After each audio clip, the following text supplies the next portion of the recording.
Eu vou começar por partilhar aqui o meu ecrã para que possamos passar à apresentação.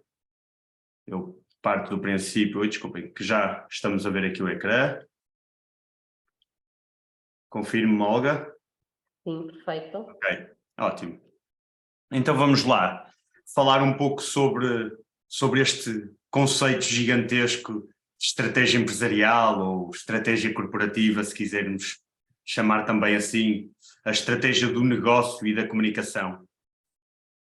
Eu vou começar por fazer uma breve apresentação de quem sou. O meu nome é Diogo Vareta, eu sou consultor de marcas e negócios.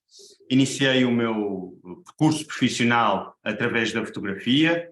A fotografia levou-me a ir estudar para Lisboa, tirar um curso, na altura, até bacharelato, de cinema e realização. Trabalhei há algum tempo depois na televisão, como editor de vídeo, realizador de programas, operador de câmara, de todas as funções que teria aprendido no curso. Não me identificando muito com o meio da televisão, voltei para o Porto, tirei a licenciatura em Design de Comunicação, fundei uma marca, comprei recentemente um terço de uma empresa, recentemente também fiz uma pós-graduação em Gestão de Marcas e sou professor e formador. Normalmente as minhas apresentações são focadas no tipo das necessidades de quem está presente. Aqui as coisas foram um bocado diferentes e eu tive que tornar esta apresentação um bocadinho mais ampla, principalmente para representantes de negócios, que acredito que alguns de vocês sejam representantes de negócios, ou eventualmente que possam estar a pensar em montar um novo negócio, ou ainda terem a ideia para um novo produto ou serviço para juntar ao portfólio do vosso negócio. Eu sei que é um público bastante amplo, mas vamos manter assim as coisas mais amplas para também se tornarem mais fáceis de entender. Efetivamente, nós estamos aqui para falar sobre estratégia empresarial, mas o que adiantaria eu estar a falar sobre estratégia sem conhecer um bocadinho a cultura, sem tocar em alguns pontos de cultura também empresarial. Não adianta nada termos um plano incrível ou uma estratégia incrível se depois a cultura não aceita. Por isso, aqui nos primeiros minutinhos, eu gostaria de falar aqui um bocadinho sobre cultura. Também são, digamos, conhecimentos, entre aspas, do senso comum, que todos vocês podem conhecer. O meu objetivo com esta introdução na cultura é apenas reavivar esta memória e esta necessidade que merece ser pensada antes de se falar na estratégia. Eu trago-vos aqui, começo pela minha definição de cultura, que é coordenar um grupo de pessoas com vista a atingir um objetivo específico, ao mesmo tempo que se lida com a mudança, o risco e a coragem. Enquanto representantes de negócio, detectaram algum problema, é necessário fazer alguma mudança, essa mudança vai, eventualmente, ter o seu risco, a sua cota-parte de risco, e, acima de tudo, é necessário uma grande dose de coragem para se poder avançar e também ir moldando esta ideia de cultura interna ou de cultura empresarial. Coragem para liderar uma equipe, coragem para decidir um novo e único caminho, coragem para assumir um público-alvo ideal, a coragem para ser coerente e consistente nas nossas ações, na forma como comunicamos, nos nossos valores, a coragem para definir planos e táticas e a coragem para manter esse plano. Manter esse plano muitas das vezes é complicado porque estamos sempre a ser bombardeados com novas ideias, novas formas, novas ferramentas e muitas das vezes, ou novos produtos, ou introdução de novos produtos ou serviços, e muitas das vezes fugimos a esse plano. A ideia aqui é mantermos esse plano. E essa coragem leva-nos àquilo que eu chamo de diferenciação. E a diferenciação não é nada mais, nada menos que o resultado de uma série de opções que, quando trabalhadas em conjunto, em sintonia, tornam-se difíceis de replicar e de copiar pela concorrência. Podem imaginar esta série de opções entrelaçadas como, por exemplo, fosse uma teia de aranha, onde cada ponto é estritamente necessário de conexão, cada ponto de conexão é estritamente necessário, que vai permitir a resistência suficiente à teia de aranha, mas ao mesmo tempo também a flexibilidade. A diferenciação é construir uma proposta de valor e é defender as nossas vantagens competitivas. E trago aqui algumas dicas, alguns pontos, não dicas, alguns pontos, de como é que as empresas ou os negócios podem fazer a diferença no mercado. Elas podem fazer a diferença através da história que contam, através da equipa que escolhem. Na verdade, a equipe é o nosso melhor ativo. A diferença na equipe que escolhemos faz toda a diferença, e passa a redundância. A diferença no valor que entregamos e no preço que praticamos. A diferença nas sensações e emoções que provocamos ao cliente. A diferença na inovação dos nossos produtos ou serviços. A diferença no design, na comunicação que divulgamos, no nosso marketing, na nossa forma de estar e de nos expormos lá para fora. E a diferença na forma como competimos no mercado. E, na verdade, esta diferenciação vai nos levar àquilo que todas as empresas procuram. O que é que nós procuramos enquanto donos de empresas, enquanto gestores ou executivos de empresas? Nós procuramos um novo posicionamento no mercado. E esse posicionamento, para mim, é definido pela decisão, pela coragem, pela capacidade de decidir quando, no quê e para quem é que nos vamos tornar competentes e especiais. Eu gosto de dividir aqui no quando, no quê e para quem. Quando? Porque, na verdade, quando estamos a montar um negócio, por mais ideia de um posicionamento que possamos ter, muitas das vezes ele pode ir mudando, não é? À medida que o negócio vai crescendo, ele pode ir mudando.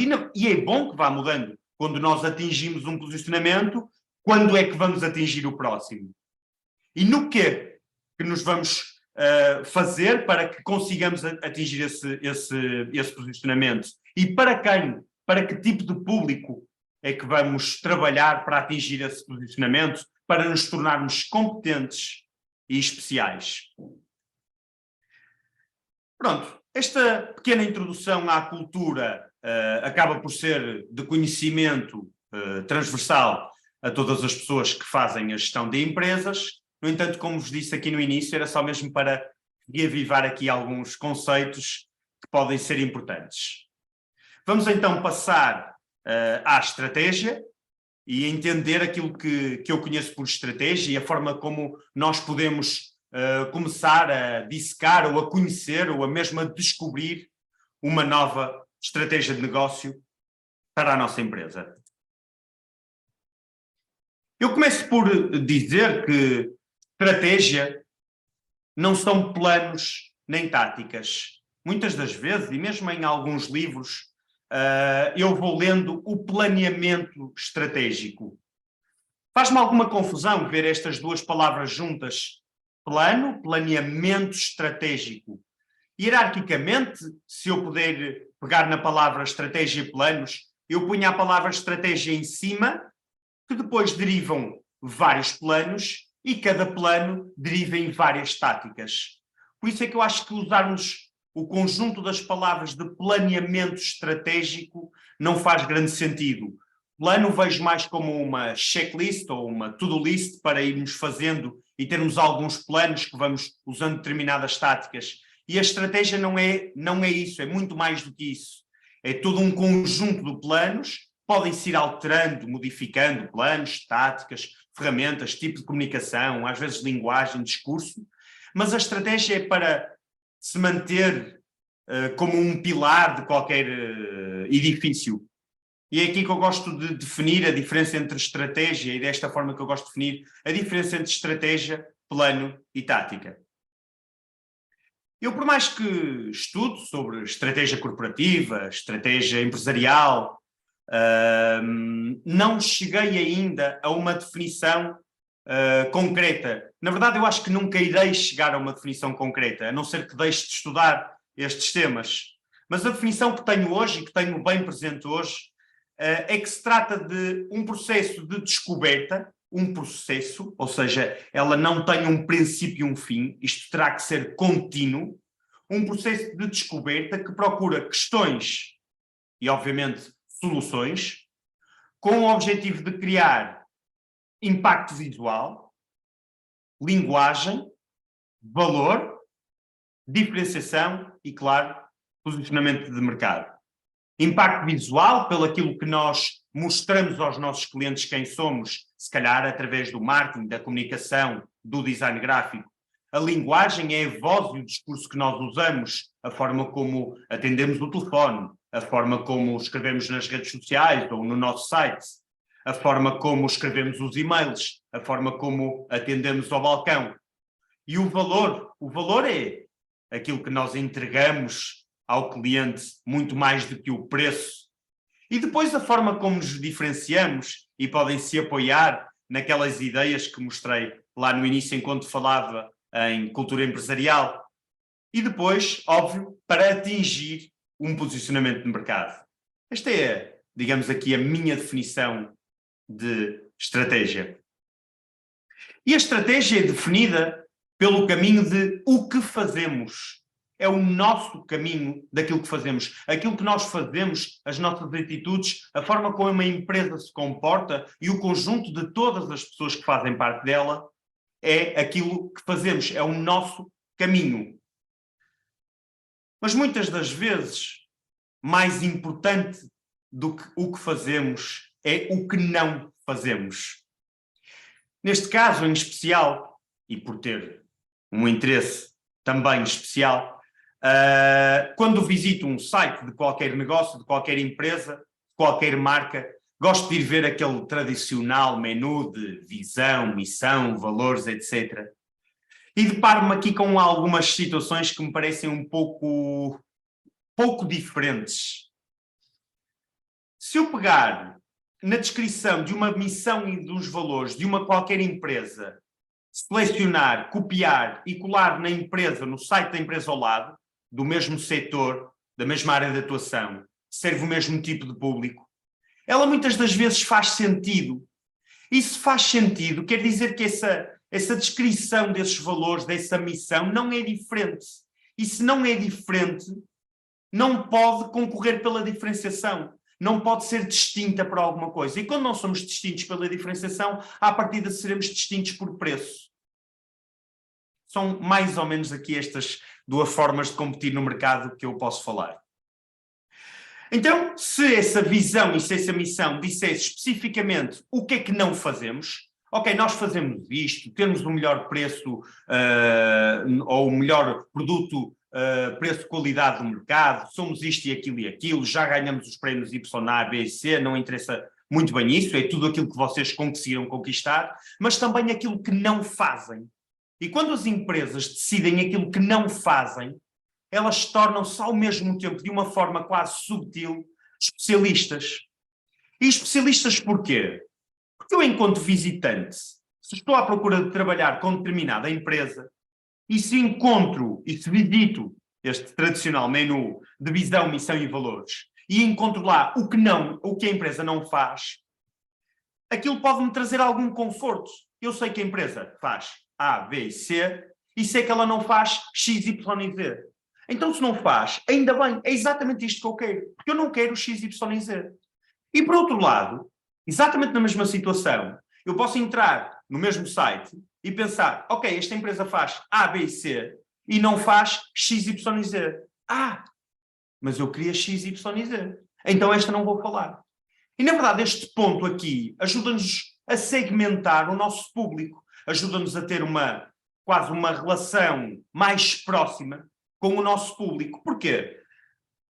Porque se eu estou à procura daquele serviço e eles não o fazem, eu não vou ter que perder tempo, não vou ter que fazer a empresa perder tempo a atender telefones, a marcar reuniões, na pior das hipóteses a lançar orçamentos, etc, etc, etc. E por isso é que eu digo que é muito importante as empresas saberem definirem exatamente o que é que fazem e o que é que não fazem. A estratégia é o único caminho claro para que a sua empresa se torne na marca mais amada. Ok? Está tudo bem, esta frase pode parecer um bocadinho um clichê, e na verdade aqui a palavra amada pode eventualmente cair naquele pirosozinho. Mas na verdade é exatamente isto que é a relação que as empresas têm com as empresas, com as marcas, com o consumidor, desculpem, que as empresas têm com o consumidor. É uma relação próxima, é uma relação empática. E é isto que é, substituam lá, se acham que a palavra amada é pirosa demais, substituam lá por outro qualquer sinónimo ou qualquer outro adjetivo, mas é exatamente isto, é o único caminho claro para que a sua empresa se torne a marca mais reconhecida, mais apreciada, mais comentada, mais falada, mais recomendada, etc. E aqui a estratégia também se divide numa série de planos, de fases, de procedimentos, de processos. Hoje, nós não temos tempo para falar em cada um destes procedimentos. Nem faria sentido estarmos a falar em todos estes procedimentos sem primeiro pegarmos neste procedimento ou nesta fase de conhecermos a vossa empresa. E é aqui que eu quero chegar hoje, é conhecer um bocadinho mais a vossa empresa ou, na verdade, lançar perguntas para que vocês conheçam melhor ainda a vossa empresa. Eu não estou a descartar o quanto vocês conhecem a vossa empresa, aquilo que eu quero dizer é que, através das perguntas, vocês vão começar a conhecer a vossa empresa cada vez melhor. Perguntas sobre cultura, perguntas sobre organização, perguntas sobre gestão, perguntas sobre a parte financeira, perguntas sobre clientes, produtos, concorrência, etc. Na verdade, nós vamos entender, essas perguntas vão nos levar a entender e a catalogar estas necessidades. E é aqui que chegamos às 5 dimensões estratégicas. Estas necessidades, digamos que de uma forma geral, são tantas, e eu, como consultor de empresas, eu não quero trazer mais necessidades ou mais problemas para as empresas. Se calhar as empresas já têm demasiados problemas, eles não precisam de mais problemas. Eu procuro sim sintetizar esses problemas, encontrar padrões para esses problemas e agrupá-los nestas 5 dimensões estratégicas. E hoje nós vamos então conhecer as vossas necessidades através de perguntas e de um diagnóstico. E estas 5 dimensões estratégicas estão divididas desta forma: visão e missão, produtos e serviços, economia e gestão, público e audiência, e mercado e concorrência. Elas não têm que ser estudadas por esta forma, mas se eu tivesse que... Isto depende sempre das necessidades de cada empresa, de cada negócio e de cada pessoa, óbvio, ou de cada gestor, ou de cada departamento. No entanto, eu, se fosse para estudar estas dimensões estratégicas, começaria sempre pela visão e missão. Então vamos começar exatamente por esta primeira dimensão estratégica e vamos perceber as perguntas que estão relacionadas com esta dimensão estratégica. Eu acredito que, enquanto executivo e enquanto diretor de uma empresa, o nosso valor, ou o meu valor neste caso, é precisado pela qualidade das perguntas que faço. Quanto melhor das perguntas, melhor o resultado poderá ser atingido, óbvio. Na verdade, os gestores evitam fazer algumas perguntas. E porquê? Desculpem lá esta citação um pouco provocatória, mas os gestores querem ser considerados heróis e salvadores do dia-a-dia, mas só o são porque evitam as perguntas incómodas. Evitam a relação de um pensamento estratégico. E é aqui que nós hoje queremos chegar. Pensar de uma forma estratégica. Ok? E é através das perguntas que nós vamos chegar a este tipo de pensamento. Vamos aprender a colocar a pergunta certa. E rapidamente eu vou-vos trazer aqui 10, 11 pontos que descreve aquilo, o que é a pergunta certa. E a pergunta certa é clara, curta e direta. A pergunta certa não precisa de ser repetida para ser entendida. A pergunta certa convida a uma conversa fresca e interessante, obriga e exercita o tal pensamento estratégico, necessita de silêncio para respirar e para responder, exige uma escuta ativa, desperta o interesse para quem responde, gera conectividade e relações empáticas, mantém um foco na necessidade, descobre tudo aquilo que pode, define-se pela velocidade com que chega à solução e, por fim, leva-nos aonde queremos chegar. E as questões que eu vou trazer aqui hoje não têm que ser as mais apropriadas às vossas necessidades, até porque eu nem as conheço. Mas essas perguntas, o importante no final do dia de hoje, no final da aula de hoje, é importante que essas perguntas vos possam pelo menos fazer surgir outras perguntas e outras questões. Quais serão as vossas questões à volta destas questões que nós vamos ver aqui? Vamos então começar aqui pela primeira dimensão estratégica. Visão e missão. Como surgiu a ideia de criar a sua empresa? Normalmente, eu uso esta pergunta para as empresas que já têm alguns anos de mercado, óbvio. E porquê? Porque quando nós construímos a nossa empresa, temos uma visão muito bonita e até às vezes romântica ou poética, mas se calhar no contacto com o dia a seguir termos formado a empresa, ou se calhar no contacto com o primeiro cliente, toda essa poesia e toda essa beleza se vai por água abaixo.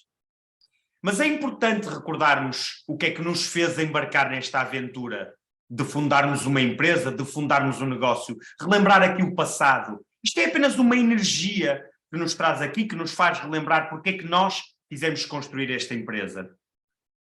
E logo a seguir a esta pergunta, vem esta: porquê é que a sua empresa existe? Qual o seu objetivo e qual o seu maior propósito? Na verdade, associada a esta pergunta está uma metodologia de um autor chamado Simon Sinek, do Círculo Dourado, se calhar alguns de vocês já ouviram falar, que diz, e esse Círculo Dourado diz que todas as empresas sabem o que fazem. Toda a gente trabalha numa empresa, à partida, saberá o que faz. Mas só algumas empresas é que sabem como é que fazem. E poucas, ou quase nenhumas, sabem esclarecer porque é que o fazem. E esta teoria do Círculo Dourado, do Simon Sinek, diz-nos exatamente isso. Comece por definir o seu porquê, a razão da sua existência.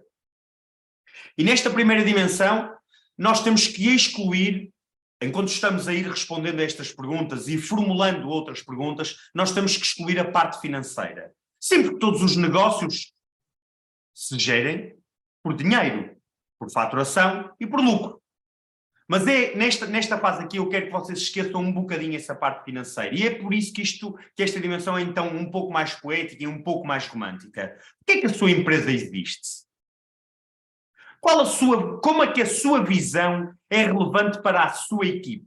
Aqui já estamos a falar um bocadinho mais de cultura interna, de cultura empresarial, de alinharmos culturas. Você, como dono de empresa ou como dono de um negócio, é que teve a visão de fundar este negócio, de gerir este negócio, e por isso essa sua visão deve ser transmitida para a sua equipe. Alinhar aqui as suas culturas. E a cultura interna é partilhada por todos aqueles que trabalham consigo? Na verdade, eu espero que sim. Eu espero que seja. Eu espero que a sua visão, que é única, que é diferente, que é aquela que vai fazer a diferença perante toda a sua concorrência mais direta, seja partilhada com a sua equipe, seja partilhada internamente. Porque se não for, acredito que vai haver resistência. E a resistência à mudança, ou a resistência à aceitação de determinados valores, de determinadas culturas, de determinadas posições, de determinadas ideias. Ok? Por isso partilhem bem esta vossa visão, comecem a formar, para o caso disto ainda não estar bem assente e bem esclarecido, esta ideia de cultura, comecem por ser um pouco mais transparentes na vossa comunicação à vossa equipe e às pessoas que estão ao vosso lado. Envolva os vossos recursos humanos na definição também da vossa visão e da vossa missão. O que é que os seus colaboradores dizem acerca da sua empresa? Eu normalmente uso esta pergunta e faço questionários com as empresas que trabalho, questionando ou falando, ou fazendo uma espécie de entrevistas aos diretores de cada departamento ou a pessoas que estão envolvidas nos departamentos, para entender o que é que eles acham da empresa, o que é que eles acham, quase como se fossem eles os donos da empresa, como é que eles fariam as coisas. Se fossem eles a mandar, como é que eles geriam os processos e os sistemas nos quais trabalham. Se pudessem eles desenhar os sistemas e os processos, como é que eles fariam? O que é que eles acrescentariam? O que é que eles retiravam? A ideia aqui desta conversa é apurar estes sistemas e estes processos e, na verdade, tirar-lhes horas de trabalho para que eles possam estar concentrados a fazer outras coisas e de uma forma melhor. Cada vez melhor. E tenho tido bons resultados com estas conversas. Traz sempre pelo menos mais tempo à equipe e, na verdade, dá mais tempo até à direção executiva. Tem havido contratações ou saídas de cargos importantes? Esta pergunta está também ligada ao sucesso das empresas. Eu não gosto muito da palavra sucesso, porque ela talvez esteja ligada muito 7 dicas para ser bem-sucedido, X passos para chegar ao sucesso, etc, etc. O sucesso está muito associado das empresas, ou pelo menos aquilo que vou vendo e que vou lendo, o sucesso está muito associado ao número de zeros que estão na conta bancária, ao número de faturação. E o sucesso acaba por ser muito mais do que isso. E dentro desta dimensão é muito mais do que o número de zeros. Então o sucesso para mim é definir há quanto tempo é que as pessoas estão a trabalhar comigo. Porquê é que elas saem? Sendo os cargos importantes ou não, porquê é que as pessoas saíram da empresa? Eu quis saber porque é que as pessoas saíram. Eu quero saber porque é que as pessoas entram. E esta relação mais direta com as pessoas que estão mais presentes, que faz todo o sentido irmos cultivando e irmos criando aqui uma cultura e toda uma envolvência à volta do nosso regime ou do nosso manifesto interno. Se tivesse a certeza que não falhava, o que faria para melhorar a sua empresa? Mais uma vez, exclua aqui a parte financeira. Pegue nesta pergunta e exponha às pessoas que trabalhavam consigo, aos diretores dos departamentos e às pessoas que trabalham consigo. Digam, veja exatamente o que é que eles fariam. Se tivessem a certeza que não falhavam, o que é que eles fariam? Tenho a certeza que vai tirar brilhantes conclusões para cada um dos departamentos. Como é que vê a sua organização daqui a 10 anos? Eu sei que isto é ser sonhador, ser ambicioso, talvez. Quer dizer, na verdade, a palavra aqui ambicioso poderá não estar muito bem colocada, porque a ambição depende de cada um de nós. Mas era importante pôr num papel e termos não só na ideia, num sonho, num romance, mas pormos num papel exatamente como é que vemos que a organização esteja daqui a 10 anos. E perguntar também aos colaboradores o que é que eles acham da organização daqui a 10 anos. E pôr também no papel e trocar as ideias. Só o facto de envolver mais uma vez esta ideia de caminhar ou lutar por uma equipe vencedora, com certeza que fará as marcas e as empresas chegarem mais longe. E esta pergunta também um pouco provocatória. Se tivesse de passar as suas funções a um novo CEO, que diretrizes lhe diria?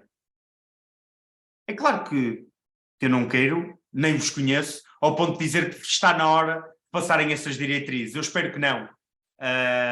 Mas, na verdade, isso vai acontecer mais cedo ou mais tarde, principalmente nas empresas familiares. Independentemente de passar essas diretrizes a um filho, a um sobrinho ou a alguém mais próximo, Isso tem que estar, deveria ou poderia até estar escrito num papel, poderia até ser comunicado com essa pessoa, para irmos conhecendo melhor essa pessoa, para descrevermos também o processo do nosso trabalho. Porque nós, muitas das vezes, trabalhamos automaticamente e ajuda-nos muito pôr num papel: eu chego ao escritório às tantas horas, destas tantas faço isso, depois faço aquilo, depois aparece um fogo qualquer que tenho que apagar, dedico X tempo a pensar na minha estratégia, nos meus processos, dedico algum tempo a visitar o departamento X, a falar com a pessoa Y, algum tempo a ter almoços com alguns clientes, almoços importantes, almoços de relação, etc. Faço isto, faço aquilo. É mais ou menos isto que me está a levar até onde eu estou a chegar. Por isso são essas diretrizes, e muitas mais do que essas, que devem ser também descritas num papel e discutidas com a próxima pessoa. Na verdade, o maior objetivo de estudarmos e lançarmos cada vez mais perguntas à volta da primeira dimensão estratégica serve e tem como propósito redefinir uma nova história e ajustar atitudes culturais.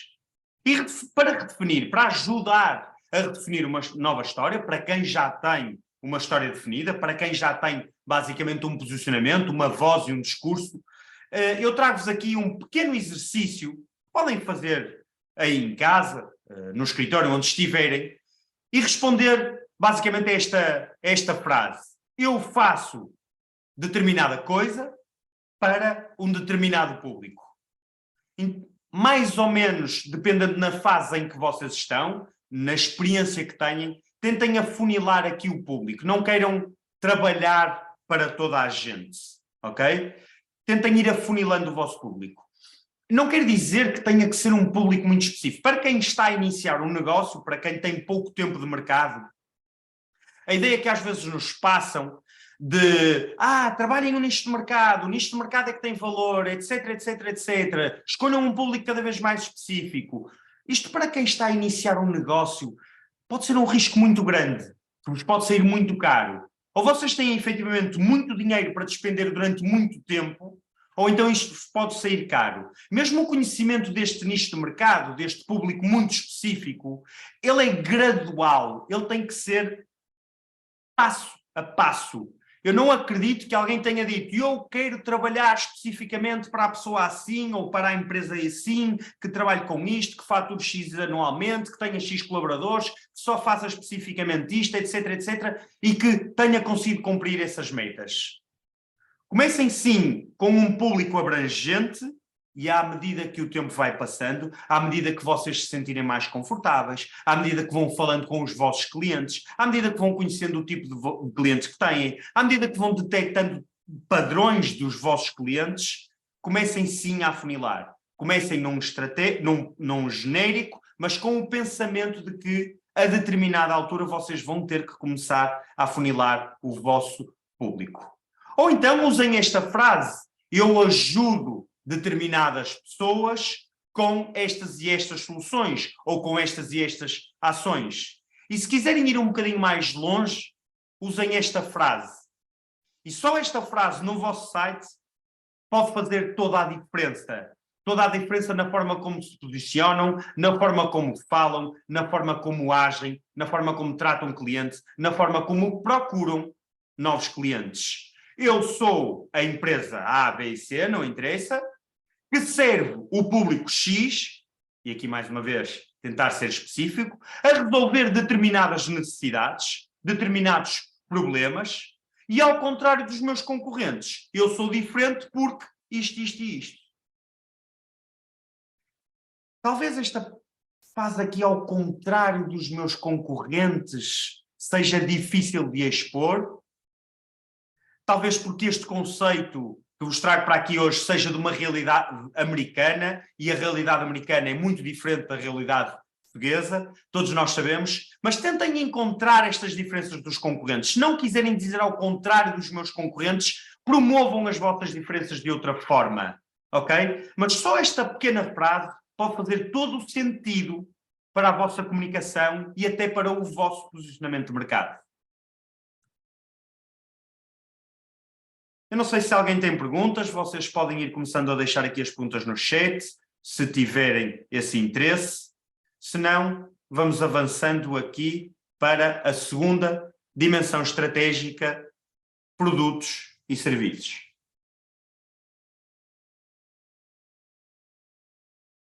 Por que é que o cliente compra o seu produto? Eu tenho a certeza que todos os donos de qualquer negócio que seja sabem responder a isto. E a pergunta mais direta, ou a resposta mais direta que me dão quando faço esta pergunta é porque o meu produto é o melhor preço-qualidade. E é engraçado porque quase todas as pessoas me dizem isto.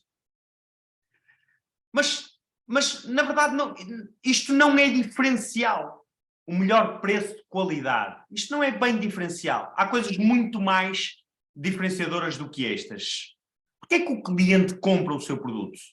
Nós estamos tão embrulhados nas nossas empresas, no nosso dia-a-dia, no nosso registro, no nosso setor, que muitas das vezes esquecemos de pensar como o cliente e perceber porque é que nós compramos o nosso produto. Nós somos apaixonados pela nossa empresa, por isso é que achamos que é o melhor produto do mundo. Mas enquanto clientes, porquê é que compramos este produto? E associado a esta pergunta, vem porque é que o cliente não compra o seu produto? E esta sim será mais difícil de responder. Mas tentem também porem-se no posicionamento do cliente e porque é que não compram aquele produto e compram um produto exatamente igual no concorrente ao lado. O que é que faz o cliente comprar exatamente o mesmo produto no concorrente ao lado? Mesmo que seja o mesmo preço. Ou às vezes até que seja mais barato. O que é que faz o cliente não comprar o seu produto? O que é que os seus serviços prometem aos clientes? Com esta pergunta, relembro-me aquela situação mais caricata que é a fotografia do prato ou do hambúrguer que vem incrível, muito bonito, etc. E quando chega à mesa, pouco ou nada tem a ver com a fotografia. Até este tipo de comunicação é preciso ter cuidado. Tudo bem que a fotografia deve ser cuidada, mas aquilo que aparece no prato deve também corresponder minimamente àquilo que está na fotografia. Senão vamos defraudar as expectativas do cliente, como é óbvio. Como é que nós cumprimos com aquilo que prometemos? O que é que nós temos a certeza que aquilo que comunicamos nas redes sociais é cumprido? Certeza absoluta? De onde é que vem essa resposta desse cumprimento daquilo que foi prometido? Estudos é que foram desenvolvidos. De que forma é que obtemos o feedback dos nossos clientes? Que impacto é que os seus serviços ou produtos têm no cliente? Como é que isso os transforma? Como é que consegue apelar às emoções e às experiências? Não é pelas características do produto. Certeza absoluta que não é pelas características. Porque as características são fáceis de copiar. Pensem aqui um bocadinho mais no valor que os vossos produtos possam ter. Quais os aspectos diferenciadores dos vossos serviços quando comparados com a concorrência? A concorrência tem determinados aspectos diferenciadores. Quais são os vossos? E quando comparados, são diferentes deles ou são mais ou menos os mesmos? Nós podemos alterar esses aspectos diferenciadores e se alterarmos, eles vão trazer mais valor para quem nos compra? Uma nova linha de produtos pode indicar uma mudança de direção? Se nós introduzirmos uma nova gama de produtos, uma nova linha de produtos no nosso portfólio, isso está alinhado com o tipo de produtos que temos já existentes? Não está alinhado? Vai contribuir para a especialização dos nossos produtos? Vai contribuir para conseguirmos continuar a trabalhar o nosso nicho de mercado ou não? Ou vai desvirtuar totalmente a nossa marca? Aqui o grande objetivo destas perguntas e de estudarmos a segunda dimensão estratégica é para implementarmos benefícios experimentais e simbólicos, para deixarmos de pensar nas características e sim pensarmos nos tais benefícios que trazemos ao cliente. Isto é que vai trazer a diferença em relação à concorrência. Mais uma vez, faço aqui a ideia se tiverem algumas perguntas, se quiserem deixar no chat. Se não, passaremos aqui à terceira dimensão estratégica. Economia e gestão. Deixem-me começar por vos dizer que eu não sou financeiro, não tenho nenhum curso, nem nenhuma licenciatura em economia, gosto simplesmente de entender os números, de perceber como é que as empresas funcionam à volta dos números, para que possa para que possa primeiro fazer as melhores perguntas e também trazer algumas respostas. E isto não é uma dimensão propriamente fácil de trabalhar com os clientes. É natural que os clientes não se queiram abrir comigo logo quando eu lanço este tipo de perguntas. E sem problema nenhum. É normal que os números possam estar omitidos. E é isto que vocês provavelmente também podem fazer. Lançar estas perguntas gradualmente com a vossa equipe. Trabalhá-las devagarinho. Óbvio que vocês não têm que, passo a expressão, escarrapachar todos os números à frente dos vossos colaboradores, mas ir gradualmente trazendo e serem cada vez mais transparentes nesta área vai provocar confiança a quem trabalha com vocês. Por isso, vamos também gradualmente trazer aqui algumas perguntas. Como é que descreve o seu processo de venda? Ou o processo de captação de recursos humanos, ou o processo de compra, ou qualquer outro processo. Aqui, claro, associado à parte financeira. Mas como é que descreve o nosso processo de venda? Cada um dos nossos processos deve ter um bocadinho, uma cota à parte de números, deve estar associado a números. Admiro-me como é que grandes empresas com boa faturação, as tais empresas de sucesso, com 50, 100, 150 colaboradores, não têm processos descritos. Está tudo um pouco no ar. Parece-me estranho entrar numa empresa, por exemplo, enquanto um novo colaborador e não ter acesso a esses processos. Eles não estarem numa qualquer cloud e eu querer consultar, se eu vou trabalhar para a parte comercial, também posso querer consultar algum tipo de processo da logística, por exemplo, ou algum tipo de processo por curiosidade de recursos humanos. Todos esses processos devem ser trabalhados e envolver as pessoas que fazem parte da sua equipe. Por isso, comecem a trazer os vossos colaboradores para desenharem também esse tipo de processos. Como é que define o valor que entrega aos seus clientes? E depois aqui a pergunta a seguir, como é que fixa os seus preços?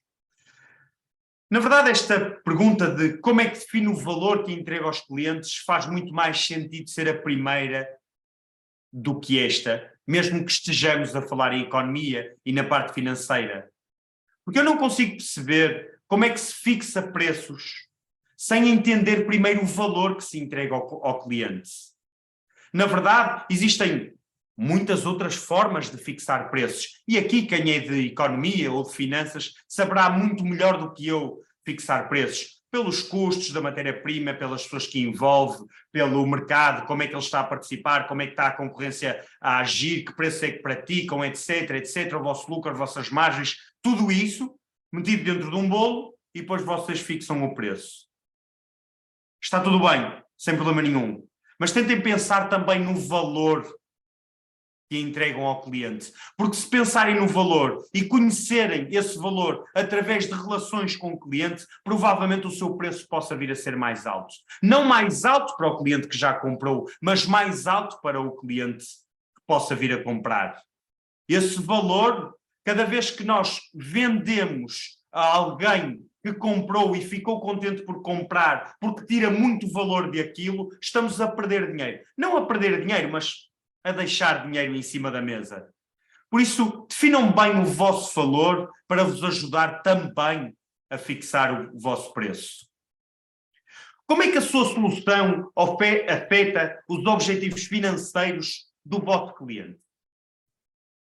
Ali, se na primeira dimensão estratégica, visão e missão, estávamos a falar de partes mais poéticas, de partes mais românticas, de partes mais intangíveis, nesta dimensão nós temos de ser concretos e racionais. Esta pergunta, mais direcionada para os negócios B2B, é importante ser feita Como é que a nossa solução afeta os objetivos financeiros do cliente? Aqui estamos exatamente a alinhar os benefícios intangíveis aos tangíveis, àquilo que é tangível, que é palpável. Quais as suas políticas e práticas de desconto? Normalmente esta pergunta é respondida da seguinte forma: não temos muito bem definidos, talvez sejam os meus clientes que, ou eu é que ando a escolher mal os clientes, não temos muito bem definidos, etc. Temos os nossos objetivos trimestrais, semestrais, anuais, etc. Mas as políticas de desconto vamos moldando consoante o tempo e consoante também muitas das vezes o cliente. Ok, tudo bem. Então quer dizer que vocês trabalhem ou perdem dinheiro ou fazem descontos se estiverem a chegar ao final do trimestre. Ou ao final do semestre, ou ao final do ano. Nós trabalhamos, o comercial trabalha a pôr o valor base, não é? E depois, quando está a chegar ao final do trimestre, se ainda não cumpriu os seus objetivos, toca a fazer descontos. Se isto acontecer, não estou a dizer que acontece nas vossas empresas, mas se isto acontecer, mais uma vez, estamos a deixar dinheiro na mesa. A quebra nas vendas pode dever-se a fatores internos? A quebra nas vendas pode dever-se por inúmeros fatores. Eles são internos? Existem problemas no atendimento? Ou existem problemas com a qualidade do produto? Ou passamos por uma mudança repentina de estratégia? Ou seja, por exemplo, trouxemos uma nova linha de produtos para a nossa empresa que pouco ou nada tem a ver com os produtos que temos anteriormente? Isso pode trazer quebra nas vendas. Detecte esses padrões para perceber o que é que está. Se a quebra nas vendas for na fase do produto em que ele está no declínio, está tudo bem. Mas se for na fase de ascensão ou na fase de maturação, alguma coisa está errada. Por que é que elas estão a acontecer? Qual o preço mais elevado que o típico comprador estaria disposto a pagar pelo seu serviço ou pelo seu produto? Na verdade, o mesmo produto ou o mesmo serviço em empresas diferentes, exatamente o mesmo produto, pode ser exatamente igual e ter um preço muito mais alto. Porquê que o comprador ou porquê que o consumidor compra o mesmo produto àquele cliente se ele está por um preço muito mais baixo? Eu até tenho por um preço mais baixo, porquê que ele irá querer perder dinheiro? O que é que fez a diferença? Que diferença é que está aqui? Porquê que ele não me compra a mim? Quais os custos que contribuem para a captação e retenção do vosso cliente? Associado a esta pergunta, eu costumo fazer este exercício quando já estamos numa fase mais avançada aqui do estudo da estratégia e na descoberta da estratégia, eu costumo fazer este exercício, vocês também podem fazer aí, e que não é nada mais, nada menos do que vocês descreverem, digamos aqui, os vossos custos anuais, escritório, viagens, carro, etc. Não interessa, isto são só exemplos, o que eu trago aqui. Escreverem todos os vossos custos anuais, todos, sem falhar um único. Por favor, sejam transparentes quando estiverem a realizar este exercício. Usem pessoas ao vosso lado, o vosso sócio, o vosso braço direito, a vossa pessoa com mais confiança. Se calhar até um amigo que é dono de outra empresa, para fazer este exercício, para que vocês possam ser transparentes ou para que alguém vos possa chamar a razão. E depois aqui à frente escrevam um valor anual de cada um desses custos que vocês tenham. E depois nesta caixinha aqui, vocês fazem ou shake it ou cortam. O escritório custa X euros por ano, serve para captar ou reter os clientes? Sim ou não? Se sim, vamos manter. Se não, vamos abandonar. É claro que o escritório estamos a falar de algo diferente, mas vão pensando aqui na descrição destes custos, como é que vocês estão a expor isto. E sejam verdadeiros. O vosso carro contribui para captar ou reter clientes? Aquele carro se comprou com o dinheiro da empresa porque é elétrico e porque fez todo sentido comprar pela empresa. Ele contribui para captar ou reter clientes? Se sim, está tudo bem. Vamos mantê-lo. Se não, vamos cortar. Eu aposto que se vocês forem sinceros neste exercício, em média, aquilo que eu tenho conseguido, ou eu não, as empresas têm conseguido, é reduzir cerca de 10% aos custos anuais. Experimentem este exercício. E o grande objetivo com um estudo destas perguntas ou de outras perguntas que possam estar associadas a estas é alinharmos as tais ações intangíveis com um retorno financeiro. Esta é a grande preocupação destas perguntas. É um retorno financeiro, como é óbvio. Alguém tem mais perguntas?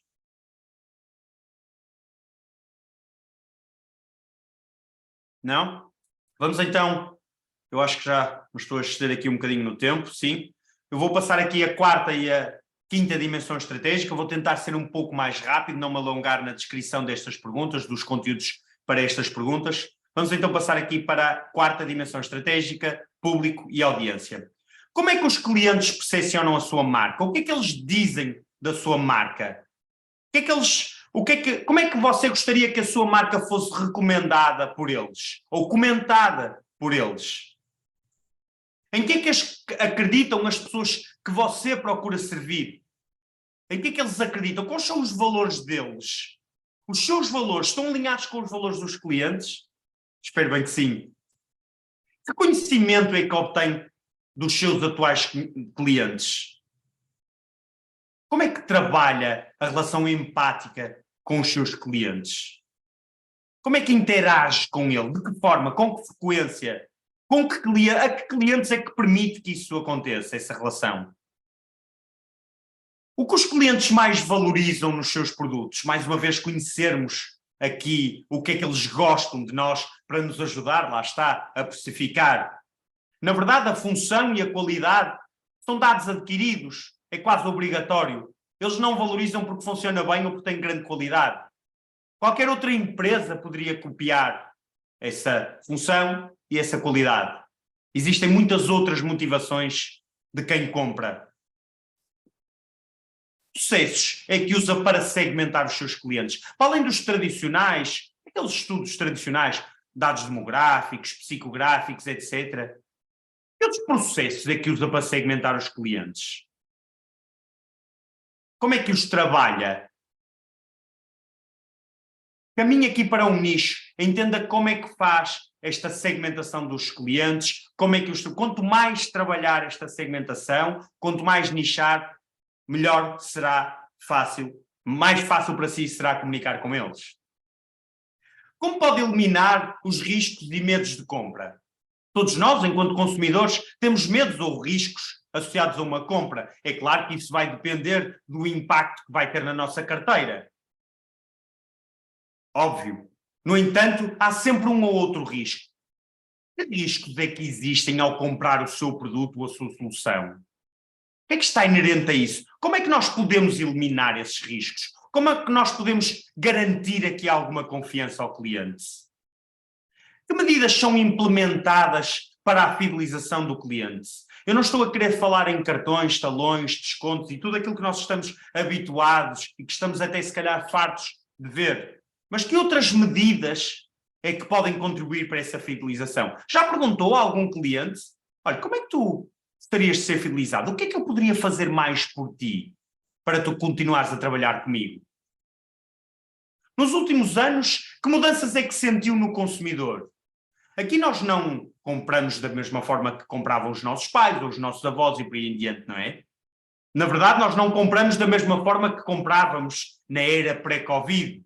Isto está sempre a mudar. Então, que mudanças é que nós estamos a sentir no nosso consumidor? Mais uma vez, algumas perguntas, podem ir deixando no chat e depois vamos ver no fim.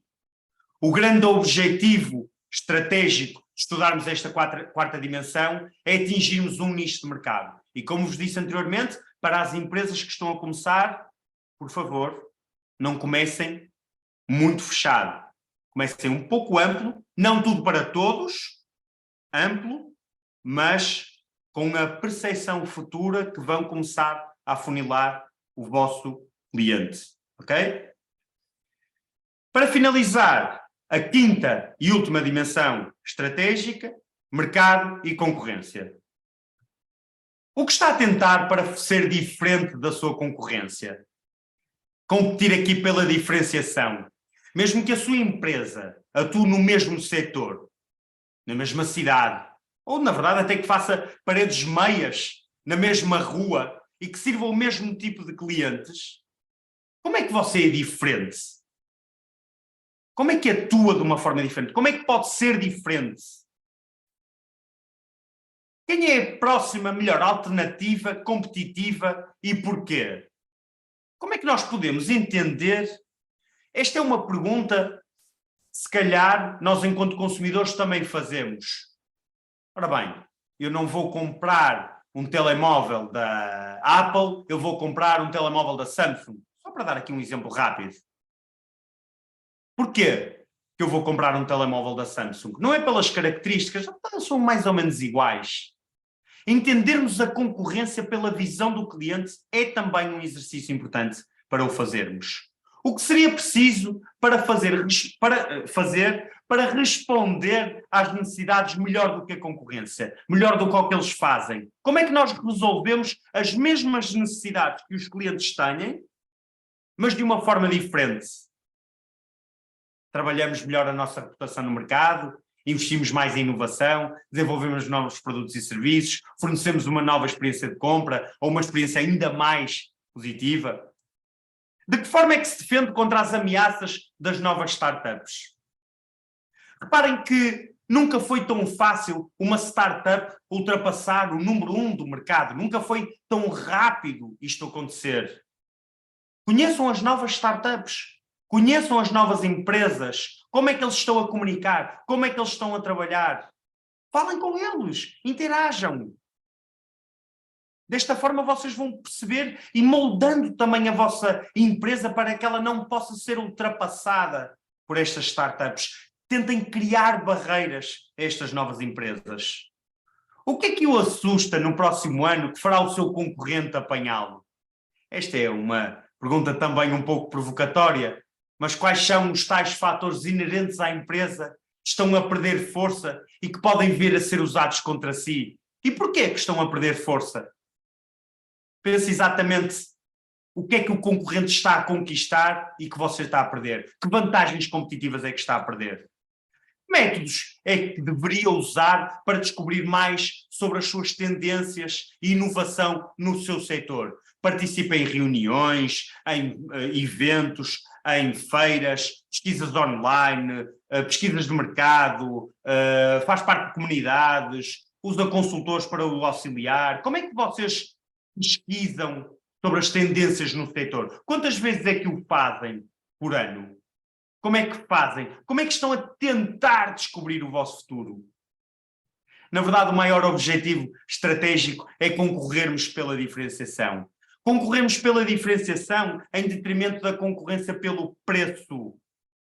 E associado a estes dois lados está um livro muito conhecido, A Estratégia do Oceano Azul, que se calhar alguns de vocês já leram, que nos diz que o Oceano Azul concorremos pela diferenciação. Aparentemente não temos concorrentes, somos diferentes deles. E no Oceano Vermelho, no outro lado, concorremos pelo preço, onde é um mar de tubarões, onde não existem vencedores e sim sobreviventes. Se existissem apenas duas formas de competir no mercado, que eu acredito que possam existir mais, mas se pudéssemos resumir só estas duas formas, tente competir pela diferenciação. Isso faz, óbvio, toda a diferença.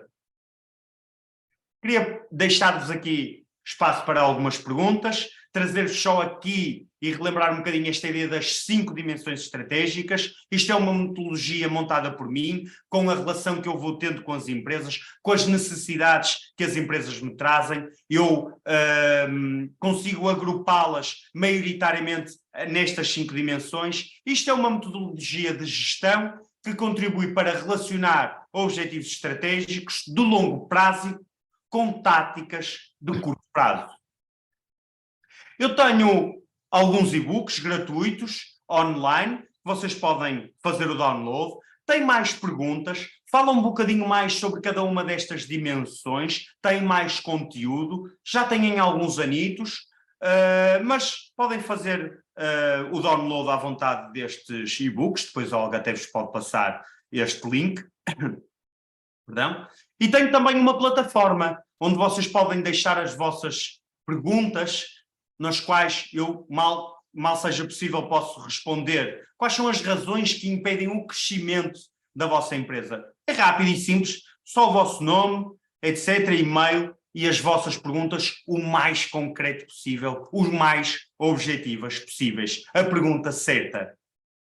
Muito bem, o meu nome é Diogo Vareta, este é o site da minha marca, este é o site da minha empresa de multimédia, de comunicação, de vídeo. Este é o meu e-mail e aqui é o link da minha rede social, a rede social com que eu mais trabalho, o LinkedIn. Vou fazendo algumas publicações semanais à volta destes temas, deste e de outros temas. Sigam-me, terei todo o prazer em continuar a partilhar este tipo de ideias e de conceitos. Se quiserem esta apresentação, deixem aqui também o vosso e-mail.